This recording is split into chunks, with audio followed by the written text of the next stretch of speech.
Hello and welcome to this presentation. This is the final presentation for the South Orange County Community College District External Scan Project. My name is Dan Rosenberg, and along with my colleague Julie Slark from the College Brain Trust, we're happy to present this final report.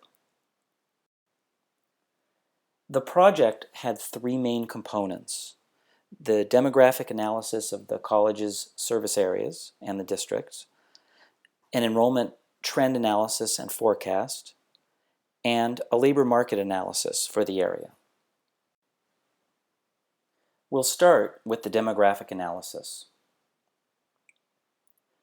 We started by looking at the college's student body and where they came from, their zip code of origin.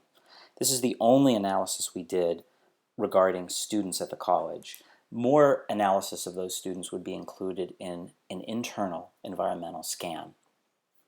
What we did was plot the zip codes, and these are all the zip codes with at least 100 students attending each of these colleges, red indicating more students, green indicating fewer students. And what we found was most of the students, close to 80%, from each college come from within the district boundaries and the college's division of that district.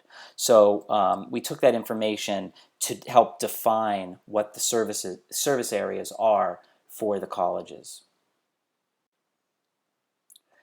Now, the colleges obviously have a legal service area, which is shown on the left. This is a chart from a board resolution, Board of Trustees, which shows the legal boundaries of the entire South Orange County Community College District, but also delineates the division between the two. Obviously, students are going to go to either college depending on convenience, class schedules, etc. But these are sort of the legal boundaries of the two colleges' individual districts. On the right, they're shown on a GIS map, a geographic map here, and these are the areas that were used for the demographic analysis. So looking at the population living within these boundaries. We looked at many characteristics of the population. Population growth is one of them. Though the purpose is not to compare the two colleges together, it does shed light on what's happening within the district to look at them both. And here you can see the population in the Irvine Valley College service area is growing at almost twice the rate of the population in the Saddleback area. And you can see, for comparison purpose, the district, the county, the state, and the nation.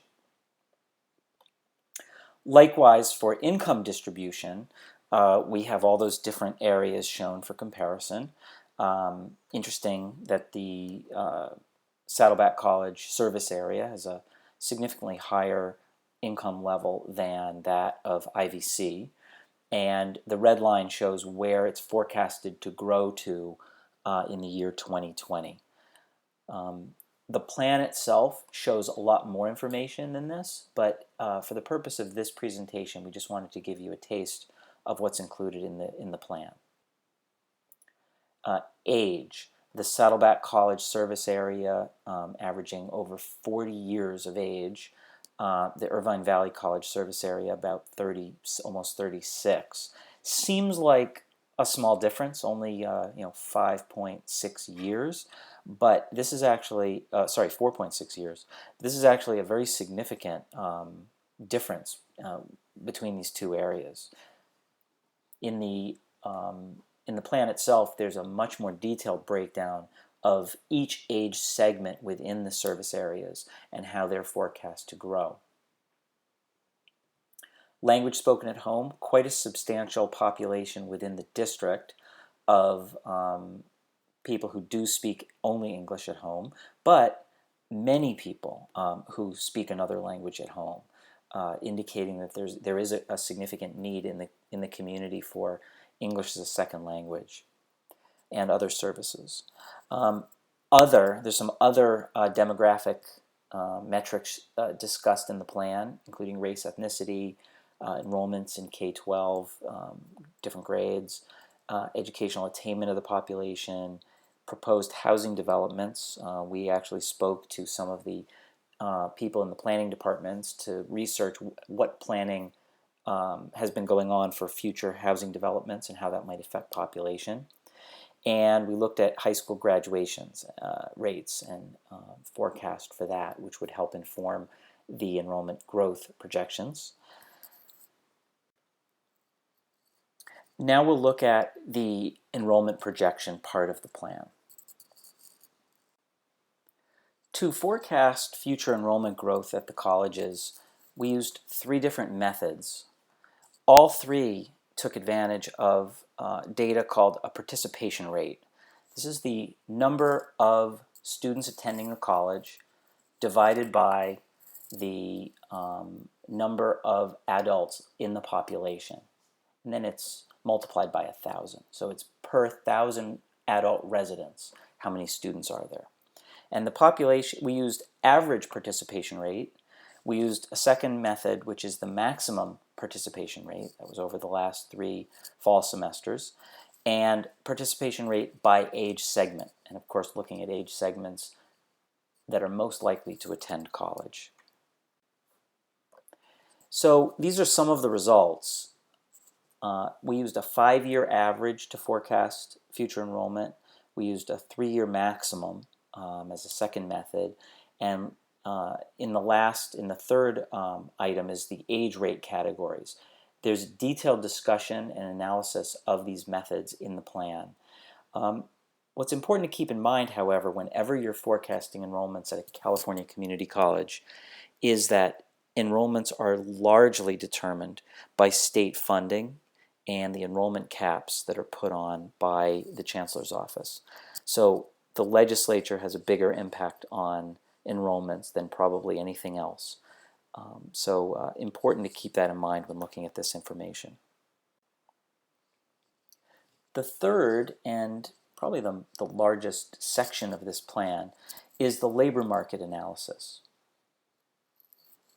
The goals here were to identify what we call target occupations. These are high wage, high growth occupations with lots of opportunity for students. Identify some feeder programs that could feed those occupations. Compare what programs are offered within the district with the target jobs. So to find out what are the gaps and opportunities between the two. We used many tools and sources of data and information for this analysis. MZ is the leading provider of labor market data and programmatic data. They basically create a database that cross-references all of these sources. So governmental Department of Labor, as well as the Department of Education, and also some private sources. We also utilized reports from the Orange County Workforce Investment Board and the Orange County Business Council. And all of the sources were referenced in the plan for each data item and section so that people will be aware of where the information came from. We looked at Orange County employment first. The left chart shows employment by industry with a forecast. So the dark orange bars are 2012, the lighter orange bars are 2020. The highest numbers of employees are within professional, scientific, and technical services, followed by retail trade, healthcare, etc. And on the right is some information about industry clusters. And these are just defined as groups of businesses that happen to be located in Orange County. When you shop for a car and you go to the auto dealer, there's usually a whole bunch of auto dealers in the same area as sort of a cluster. Well, this happens with many industries, and these are the top clusters in Orange County: analytical instruments, sporting, recreational, and children's goods, biomedical, etc. And the location quotient is a measure of how does the concentration of these companies in these industries in Orange County compare with the rest of the nation. A location quotient of 1 means it's about the same percentage or same density. So a 3.1 location quotient indicates a triple the density of analytical instrument companies in Orange County than the nation as a whole. Here we have some unemployment data. Orange County unemployment rates on the left in orange, much lower than the other counties shown and the state of California. And on the right is unemployment by industry. So the orange bars for Orange County, the highest percentage of unemployed, the highest rate of unemployment is in manufacturing. Next, admin and support and waste management.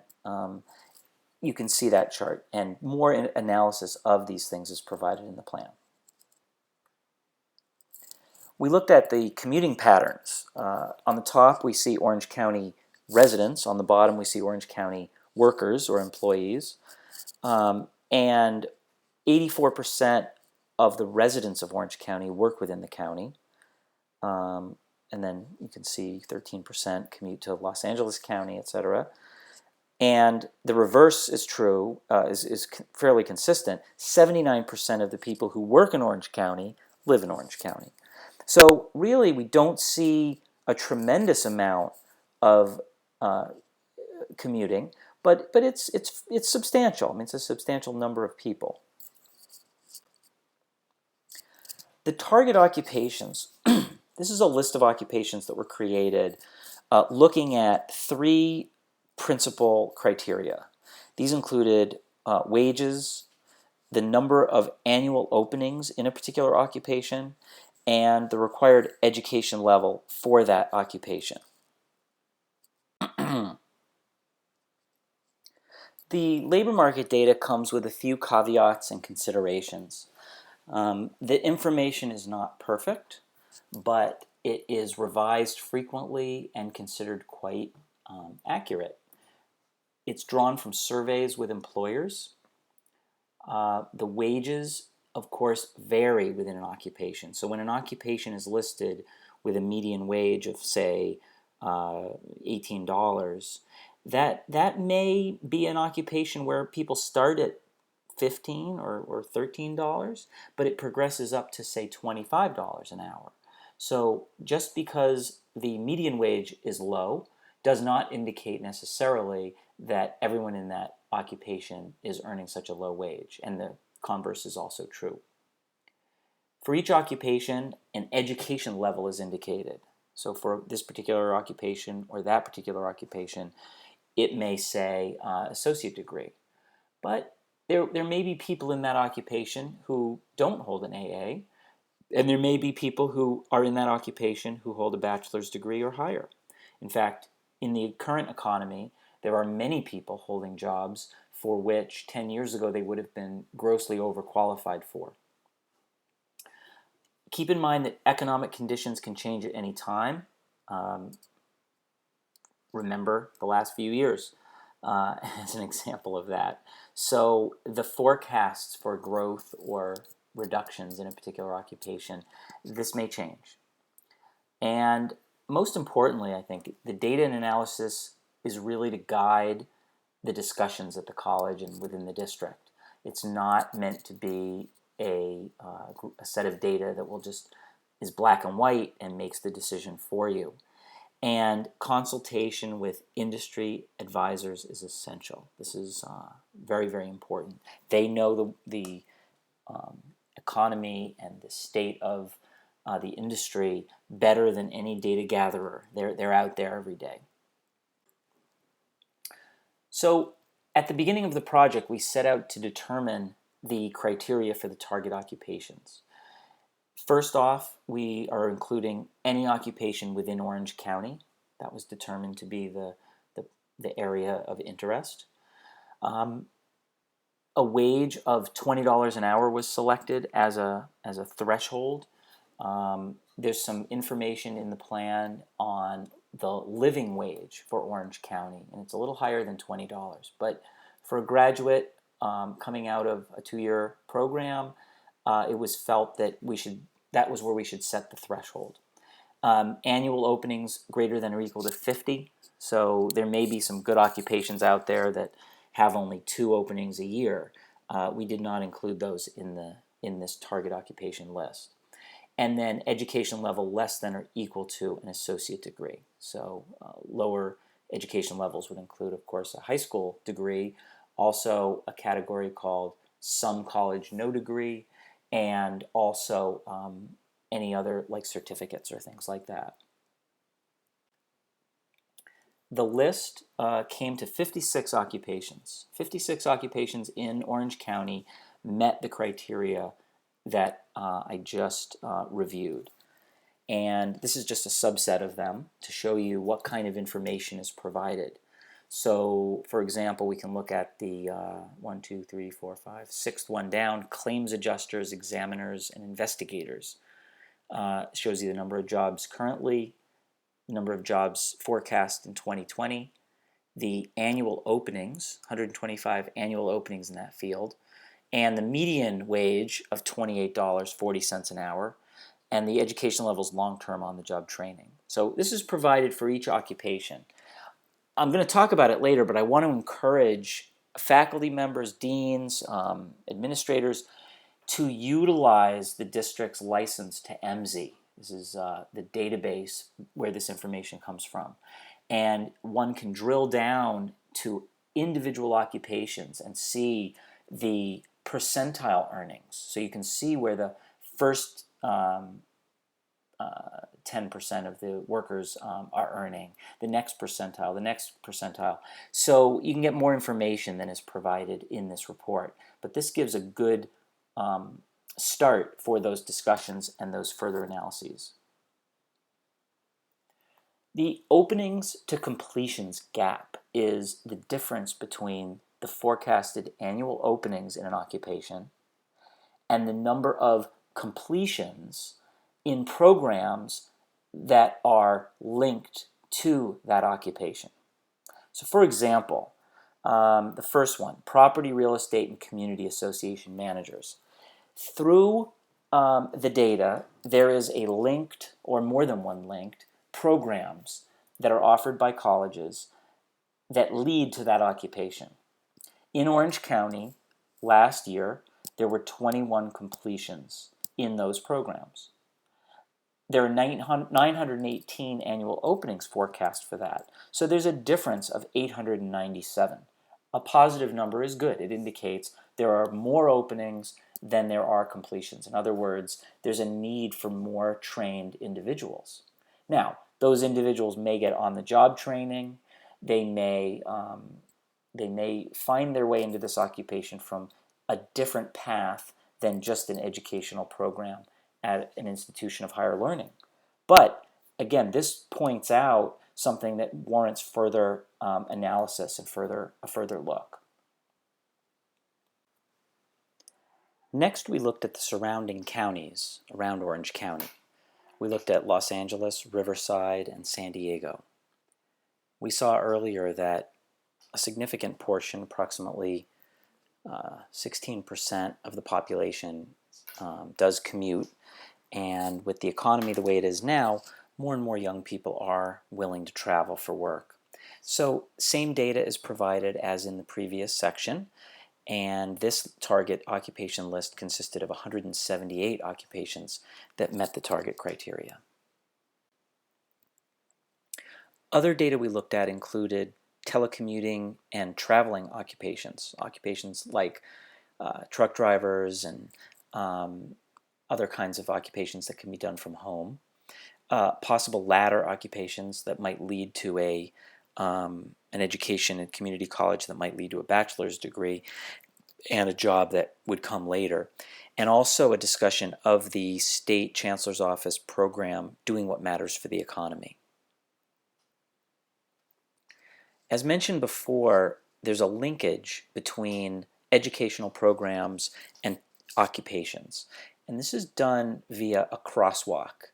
It's done utilizing information from IPED's data from schools across the country and from the Bureau of Labor Statistics regarding the occupations. And this crosswalk is how that is done. It's important to understand that many occupations jobs can be obtained from several different educational paths, and likewise, a given educational path may lead to multiple occupations. So what we see here is, after applying the crosswalk, these are the target occupations. So on the left we see the occupation list, the 56 occupations in Orange County that met the target criteria. And on the right we see the zip codes that are for the programs that lead to that occupation. This is just a subset of the entire list that's provided in the plan. So from that, and from the analysis of all the data that went before, with the openings, the completions, and the level of wages and education level, we created a list of programs that should be considered for possible expansion or addition. And this is just a subset of the 78 occupations, 78 programs that were on that list. And this should be an impetus for discussions and further analysis by faculty and deans and advisory groups to really see where the college is going to go in the future, especially relative to CTE programs.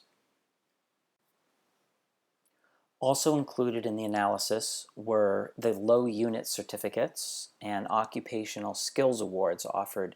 These are lower unit certificates that would not show up as completions in the IPEDS data. And there's more analysis of the over or under supply of completions for each given occupation. So now I'd like to go over some of the conclusions that came out of the planning process. One is that age is a critical factor for growth and for future programs in the district. In the IVC service area, there will be some growth, small amount of growth, in the 19 to 24-year-old range or in the high school age range. At Saddleback, in their service area, it'll actually decrease. And this is going to have an effect on enrollments for at least the next 7 years or so. After that, the baby boomers' children's children, the grandchildren of the baby boomers, will be coming up to high school and then college age. So there should be another uptick after 2020. But in the meantime, the district should look at ways to serve the population age segments that are growing, and just adjust things accordingly to serve the community. Next, the colleges and the district should continue to address special population needs. These include non-English speakers, students that are not prepared for college, etc. And all of the variables related to enrollment growth need to be considered. And these include many different aspects in the population. Next is all the programs should be involved with managing enrollment. Every faculty member, every staff member, all the different programs need to be involved in looking at how their program is going to adjust to the changing demographics and how it's going to help fulfill the mission and the strategy of both institutions. A necessary next step is to conduct a comprehensive internal scan. This is an in-depth analysis of who the students are, where they're coming from, what their needs are. And lastly, I'll mention is to use the labor market data in all the strategic planning and program reviews going forward. So the colleges and the district have access to MZ, this wonderful tool for analyzing and studying trends in the labor market.